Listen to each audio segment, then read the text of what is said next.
할렐루야. 네, 우리 잠깐 기도하겠습니다. 오늘 우리에게 하나님께서 은혜 주셔서 하나님의 귀한 예배 자리에 나오게 하심을 진심으로 감사드립니다. 주님께서 계신 이곳에 저희들이 주님께서 하시는 그 말씀을 종의 입술을 통해서 나누고 듣고자 합니다. 하나님께서 전하는 종의 입술을 주장하시고 또 듣는 우리 모든 성도들의 귀와 가슴을 주관하여 주셔서 이 말씀을 통해서 하나님이 살아계심을 경험하고 하나님의 사랑을 경험하는 귀한 시간 될 수 있도록 같이 하여 주옵소서. 감사드리며 예수님의 이름으로 기도드렸사옵나이다. 아멘. 칠흑같이 어두운 밤에 인적이 없는 거리에 머리에 후드를 뒤집어 쓰고 거리를 헤매이는 한 사람이 있었습니다. 누가 볼까봐 성급히 그 거리를 지나가고 있는 거예요. 그리고 마침내 불이 환하게 켜진 한 집 문 앞에 이릅니다. 문을 두드려요. 문이 열립니다.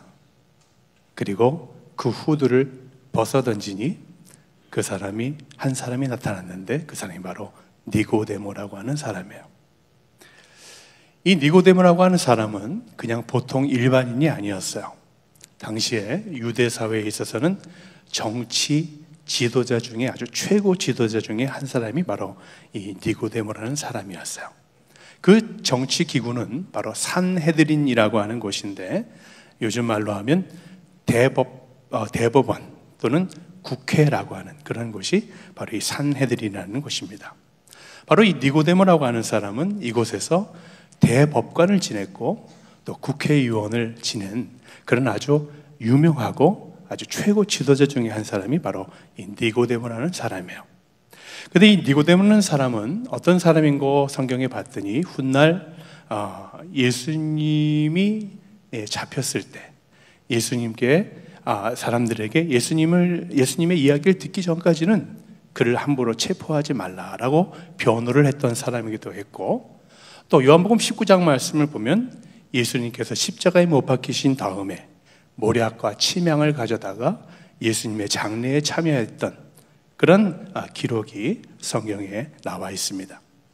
이 니고데모는 당시에 율법 지도자였고 유대인들 중에 최고 지도자였지만 예수님에 대한 의문과 동시에 예수님에 대한 존경심을 가지고 있었고 나중에는 결국 예수님을 따랐던 사람이 바로 이 니고데모라고 하는 사람이었어요.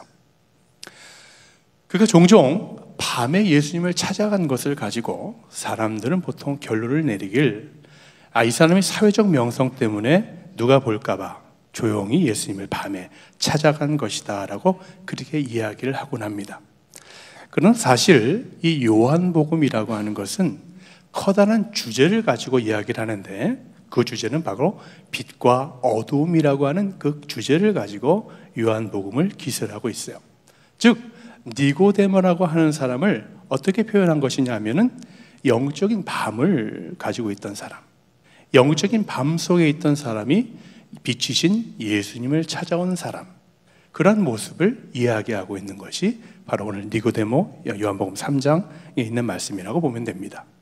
그래서 우리가 요한복음의 이 말씀을 빛과 어두움의 구도를 가지고 오늘 우리에게 예수님께서는 이 요한을 통해서 과연 빛의 이야기가 무엇인지 우리로 하여금 깨닫게 하시기 위해서 이 말씀을 우리에게 주신 것이라고 보면 됩니다. 그것이 무엇인지 우리 한번 살펴보도록 하겠습니다. 니고데모는 예수님을 만나자마자 예수님께 정중히 인사를 드립니다. 선생님 안녕하세요. 우리는 당신이 하나님께로부터 오신 선생님이신 줄 압니다. 하나님이 당신과 함께 하지 않으면 당신이 일으켰던 그 수많은 기적들을 누가 과연 행할 수 있겠습니까? 라고 예수님께 인사를 건네요. 자, 여기서 니고데모는 우리가 라는 표현을 씁니다. 그 뜻은 무엇이냐 하면 이 니고데모뿐만이 아니라 니고데모와 함께 있던 수많은 다른 지도자들도 예수님에 대해서 존경심을 갖고 있던 사람들이 많았다는 이야기를 하고 있는 것이에요. 그런데 예수님의 대답이 좀 엉뚱해요. 그렇게 정중히 좀 인사를 건넸으면 인사를 좀 이렇게 정중하게 또 받아주는 그런 맛이 있어야 되는데, 예수님이 이렇게 말씀을 합니다. 진실로 진실로 내게 말하는데 사람이 거듭나지 아니하면 하나님 나라를 볼 수 없다라고 이렇게 말씀을 하고 있어요. 예수님 안녕하세요 인사를 했는데 동문선답이죠. 무슨 선문답처럼 네가 거듭나야 한다, 그렇지 않으면 하나님 나라를 볼 수 없다라고 이야기를 하고 있는 거예요. 겉으로 보면 동문선답이에요. 그런데 성경은요, 모든 대화를 다 기록할 수는 없습니다. 성경은 속기록도 아니고 녹취본도 아닙니다. 그래서 오늘 나와 있는 이 말씀을 동문서답이라고 얘기하기보다는 예수님과 니고데모와 함께 나눴던 그 대화를 핵심만 간단하게 짚어주는 그러한 대화라고 볼 수가 있어요. 자, 여기서 오늘 우리가 주목할 것이 있습니다. 니고데모는 예수님을 묘사하기를 그가 하나님으로부터 오신 분이다라고 표현을 해요. 얼핏 보면은 아주 맞는 말이죠. 그런데 이거를 헬라어 원어를 살펴봤더니 이렇게 나와 있어요. 헬라어로는 파라테오라는 말로 씁니다. 파라라고 하는 것은 전치사로 뭐뭐로부터라고 하는 뜻을 가지고 있고, 테오라고 하는 말은 테오스, 우리가 보통 하나님을 표현할 때 번데기로 이렇게 표현하잖아요. 그게 이제 헬라어로 알파벳으로 테오스의 앞에 말을 쓰는 거예요. 하나님. 그래서 하나님으로부터라는 말이 파라테오스라는 말입니다. 그런데 얼핏 보면 이 말이 맞는 것 같지만 이 하나님으로부터라고 하는 파라테오스라는 말은 무슨 뜻이냐면 하나님이라고, 하나님 자체라고 하는 뜻을 가지고 있는 것이 아니라 다만 하나님의 권위를 부여받은 사람이다라는 그런 뜻을 갖고 있어요. 즉 하나님 자체라고 하는 직접적인 권위를 이야기하는 것이라기보다는 하나님으로부터 권위를 간접적으로 받은 사람임을 뜻하는 거예요. 자, 이렇게 이해하면 돼요. 자, 하나의 우리가 왕이 있으면 그 왕의 어명을 전달하는 사람을 누구라 그럽니까? 보통 전령이라 그러죠. 전령들이 우리가 드라마 사극을 보면은 어명이요 그러면 어떻게 돼요? 사람들이 다 머리를 숙이고 엎드리죠. 그리고 그 앞에서 그 말에 순종합니다. 그러나 그 전령은, 대사는, 요즘 말로 하면 대사는 왕은 아니죠. 그렇죠? 마찬가지입니다. 니고데모가 예수님을 오늘 표현하는 걸 보면 하나님으로부터 온 사람은 무슨 뜻이냐면 그처럼 메시아 자체임을 이야기하는 것이 아니라 하나님의 권위를 부여받은 그 어떤 하나의 사람임을 이야기하는 것이에요. 마치 저처럼 여러분들이 늘 대하시는 설교자처럼 그렇게 예수님을 대하는 것이라고 볼 수 있습니다. 그러자 예수님께서는 네가 거듭나지 않으면 하나님 나라를 볼 수 없다라는 대답을 하시는 거예요. 사실 이 부분 해석이 참 어렵습니다. 왜 이렇게 말씀하신 것일까? 왜 거듭나야 한다고 하셨고 왜 하나님 나라를 보고 안 보고의 문제를 말씀하신 것일까? 니고데모가 찾아온 것은 예수님에 대해서 더 알고자 했던 것이기도 했지만 그 근본적인 원인은 그가 예수님께 아까 인사를 했던 내용처럼 그의 눈에 보기에 예수께서 파라테오, 즉 하나님의 권위를 받은 사람으로서 눈으로 보이는 기적을 행했기 때문이에요. 그러나 예수께서 이 땅에 오신 이유는 분명합니다. 그것은 사람들로 하여금 기적을 보도록 하기 위한 것이 아니라 하나님의 나라로 그 어떤 사람이든 하나님의 백성이 되어서 하나님의 나라를 갈 수 있도록 하는 것, 하나님 나라를 꿈꾸도록 하는 것, 하나님 나라를 보는 자가 되도록 하는 것, 하나님의 나라를 보고 하나님의 나라를 이 땅에서 살 수 있는 사람이 되도록 하는 것, 그것이 바로 하나님께서 많은 사람들에게 원하시는 것이었어요. 기적을 베품도 바로 그런 차원의 것이었습니다. 그런데 이 니고데모는 그걸 이해하지 못하고 있었던 거예요. 그러자 예수님께서 하시는 말씀이 바로 이거죠. 거듭나야 한다. 거듭나야 한다. 자, 이 거듭나야 하라고 표현한 이 성경의 원래의 의미도 헬라어의 원어를 표현하면 이렇게 되어 있어요. 게네테 아노텐이라는 말로 표현되어 있습니다. 게네테 아노텐이라고 하는 말은 뭐냐면 위로부터 태어난다라는 그런 뜻을 갖고 있어요. 위로부터라고 하는 것은 시간적 의미라기보다는 공간적 의미죠. 그런데 이 위로부터 다시 태어나야 한다는 얘기를 니고데모는 공간적 의미가 아니라 시간적 의미로 그거를 어떻게 이해를 했냐면 다시라는 말로 이해를 했어요. 예수님은 위로부터 태어난다고 했는데 니고데모는 다시 태어난다고 표현한 것이죠. 그러니까 니고데모가 이렇게 예수님께 질문을 한 거죠. 사람이 그럼 늙으면 어떻게 다시 태어날 수 있습니까? 어머니 뱃속에 다시 들어가야 됩니까? 이렇게 표현을 한 이유가 바로 거기에 있는 거예요. 그런데 위로부터든 다시든 공통적으로 이해하게 될 수 있는 것은 태어나야 한다는 것이죠. 태어나야 한다는 것은 뭐예요? 문자적으로 누구의 뱃속에 다시 들어가야 한다는 얘기예요. 자, 니고데모의 말처럼 그러면 우리는 다시 엄마 뱃속으로 들어가야 하는 걸까? 가능합니까? 엄마 뱃속으로 다시 들어가는 것이? 어렵죠. 그죠? 어려운 게 아니라 불가능하죠. 그럼 누구의 뱃속으로 들어가야 될까요? 자, 우리 다 같이 따라해 봅시다. 하나님의 뱃속. 하나님의 뱃속으로 들어가야 된다는 거예요. 그것이 바로 위로부터 태어난 자, 위에 계신 하나님으로부터 태어난 자, 다시 태어난 자, 거듭난 자라는 의미를 갖고 있는 것입니다. 자, 그래서 어떤 권위를 부여받아서 자란, 태어난 그런 어떤 간접적인 차원이 아니라 위로부터 태어난 자이신 예수님처럼 우리도 위로부터 태어나야 된다는 거예요. 그게 바로 거듭남의 의미라는 것입니다. 아까 제가 파라테오라는 말을 전치사를 썼는데 엄밀한 의미에서 위로부터 태어난다는 의미를 갖고 있는 헬라어가 있습니다. 그것은 에크테오라는 말을 써요. 하나님 안에서 라는 그런 뜻을 갖고 있어요.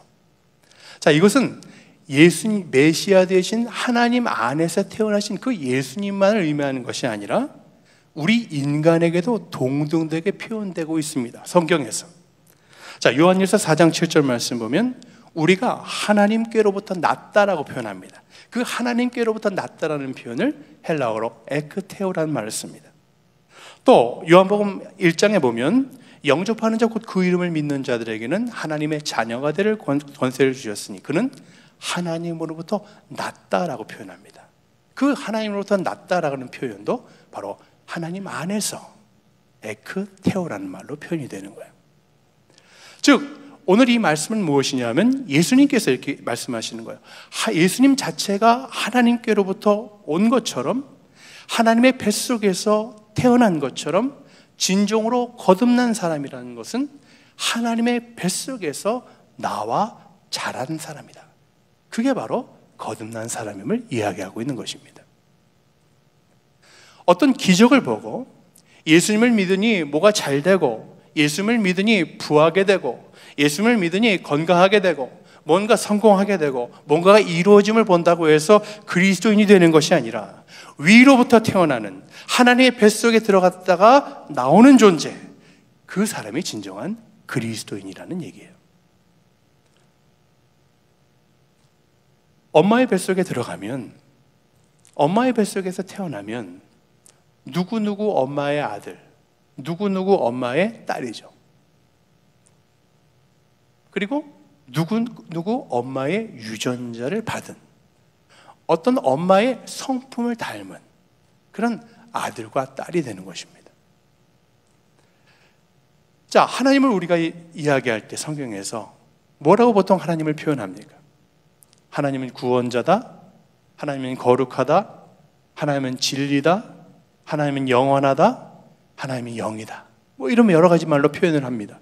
그러나 성경을 처음부터 끝까지 줄기차게 쭉 읽어보면 단 하나의 단어가 분명하게 도드라지게 올라옵니다. 그 이야기는 바로 하나님은 사랑이시다라는 그런 얘기예요. 하나님의 뱃속에 들어갔다 나온 사람이라는 것은 무엇입니까? 하나님의 사랑, 하나님의 은혜를 아는 자가 되라는 거예요. 이것이 바로 위로부터 태어난 자라는 뜻을 갖고 있는 거예요. 이분이 바로 누구예요? 바로 예수 그리스도시죠. 예수 그리스도께서 하나님의 뱃속에서 나와서 그 하나님의 놀라우신 사랑을 알기에 기꺼이 어떻게 하셨어요? 십자가에 달려 돌아가신 거잖아요.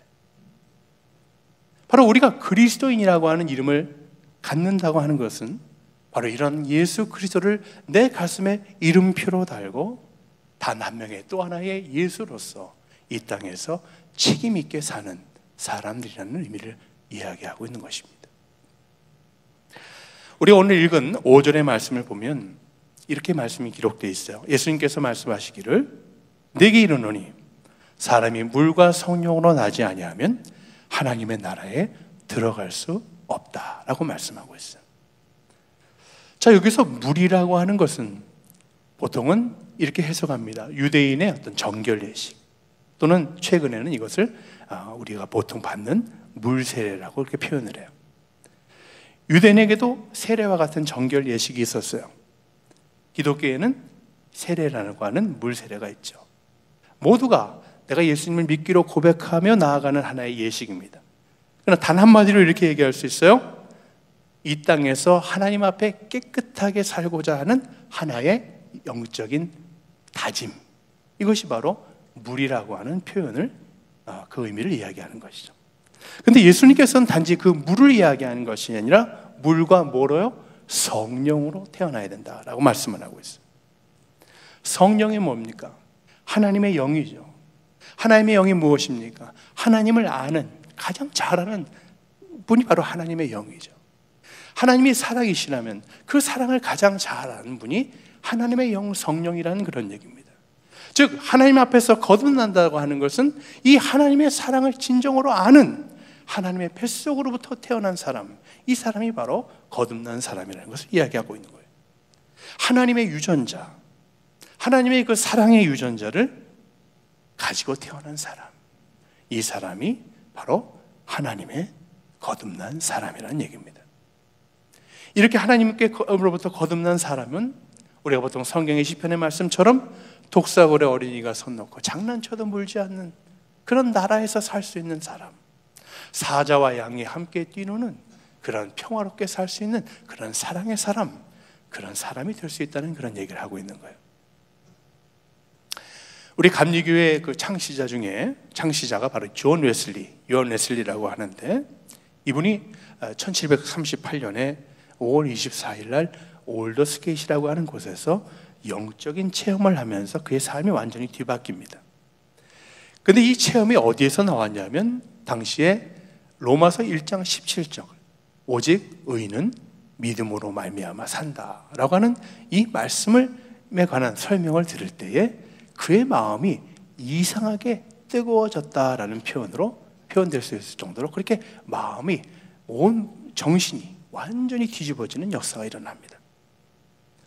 그리고 그 뒤집어지는 역사 이후에 그가 그 마음에 있는 사랑, 하나님의 사랑을 깨달은 다음에, 그리고 나서 비로소 세상을 향해서 사랑의 메시지를 선포하고 18세기 한 집 걸로 한 집의 술집이었다는 그 영국의 산업혁명 당시에 그 시대를 완전히 뒤집어 엎고 하나님의 말씀으로 변화시키는 그런 놀라운 일을 벌였던 사람이 이 요한 존 웨슬리예요.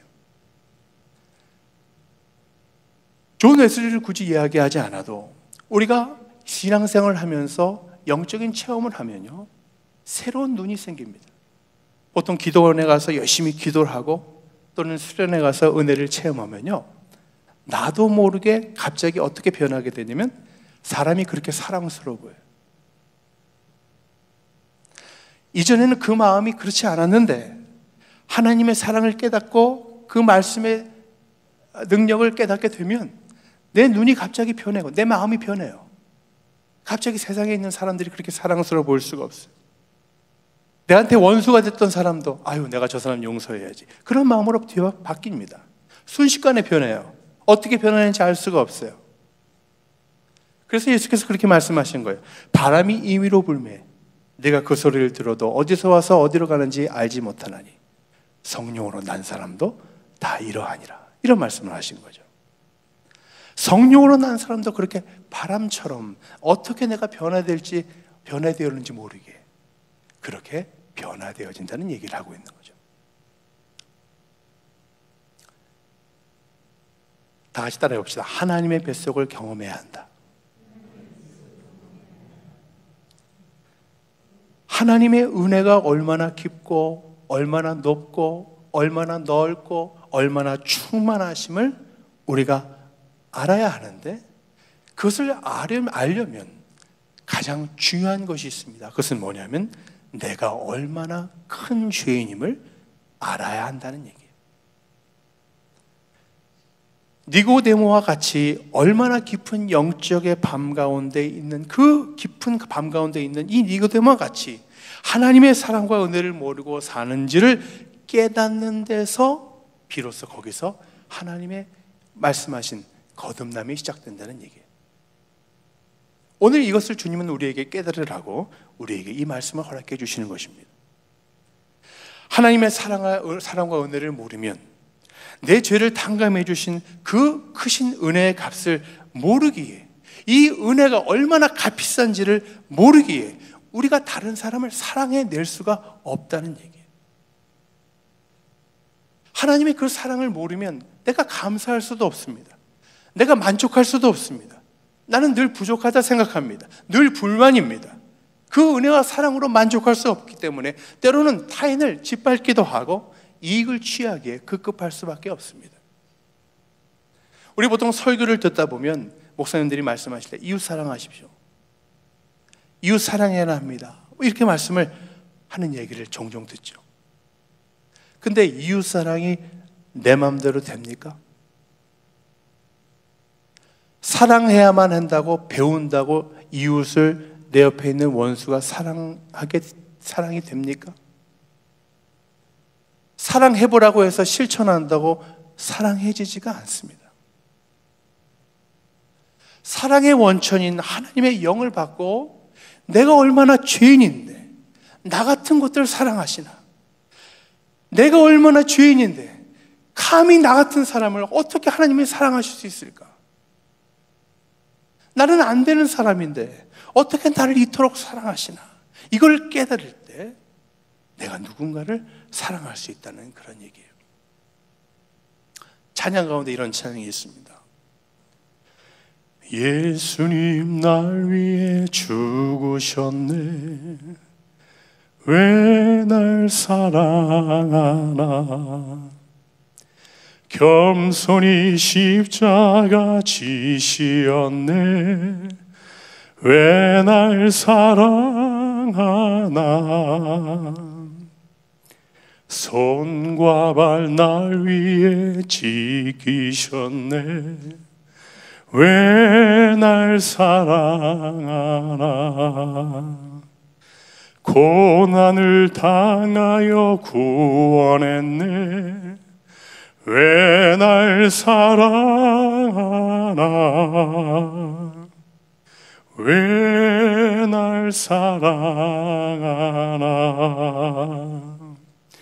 왜 날 사랑하나, 왜 주님 갈보리 가야 했나, 왜 날 사랑하나, 내 대신 고통을 당하셨네, 왜 날 사랑하나,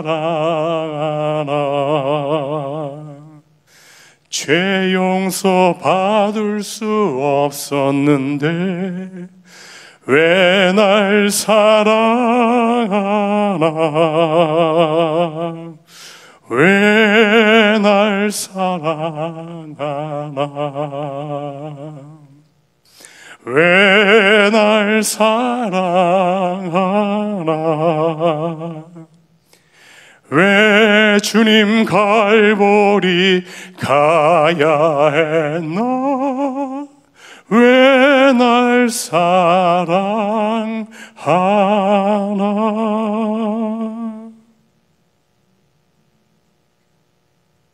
이 사랑의 고백을 할 수 있음, 주님이 도대체 나를 왜 사랑하는지 알지 못하는데, 모르겠는데, 그래서 그 사랑이 너무나 커서 하는 그 고백, 이 고백을 할 수 있음이 바로 거듭남이라고 하는 얘기입니다. 여러분께 묻습니다. 여러분은 지금 어두움, 짙은 밤 가운데 있습니까? 아니면 빛 가운데 있습니까? 나를 향한 하나님의 그 은혜와 사랑을, 그 기쁨을 아직도 깨닫지 못하여 여전히 인생의 밤 가운데 있습니까? 아니면 그 은혜에 감사해서 마치 하나님의 뱃속에 들어갔다가 다시 태어난 이들처럼 사랑의 눈을 가진 채 빛처럼 살고 있습니까? 우리는 종종 이렇게 거창한 모토를 이야기합니다. 세상을 변화시키는 그리스도인. 세상을 변화시키는 그리스도인, 이 거창한 모토는 죽을 수밖에 없는 죄악에 파묻혀 죽을 수밖에 없는 나를 향한 하나님의 그 크고 깊고 넓은 그 사랑, 그 사랑과 은혜가 충만한 하나님의 그 뱃속, 십자가까지 기꺼이 주신 그 하나님의 뱃속을 아는 이들에게서 시작이 되는 겁니다. 따라해 봅시다. 하나님은 사랑이시다. 다시 한번, 하나님은 사랑이시다. 하나님은 사랑이십니다. 그래서 하나님은 여러분을 가장 사랑하십니다. 이것을 절실히 깨닫는다면 그 사람이 바로 참된 거듭난 그리스도인이 되는 것입니다. 기도하겠습니다. 우리를 사랑하셔서 기꺼이 십자가를 달리신 그 예수 그리스도의 사랑, 우리를 너무 사랑하셔서 죽기까지 복종하신 그 사랑, 그 비싼 값비싼 은혜를 저희들이 오늘 다시 한번 깨달았습니다. 이 사랑 가지고, 이 사랑 품고 이 땅에서 참된 그리스도인으로서 살아가는, 그렇게 노력하는, 그렇게 다짐하는 그 사람들이 여기에 있사오니 이들에게 주께서 함께 하사 주님의 놀라우신 그 은혜로 빛 가운데 늘 살 수 있도록 역사하여 주시옵소서. 은혜 주심을 감사드리며 예수 그리스도 이름으로 기도드립니다. 아멘.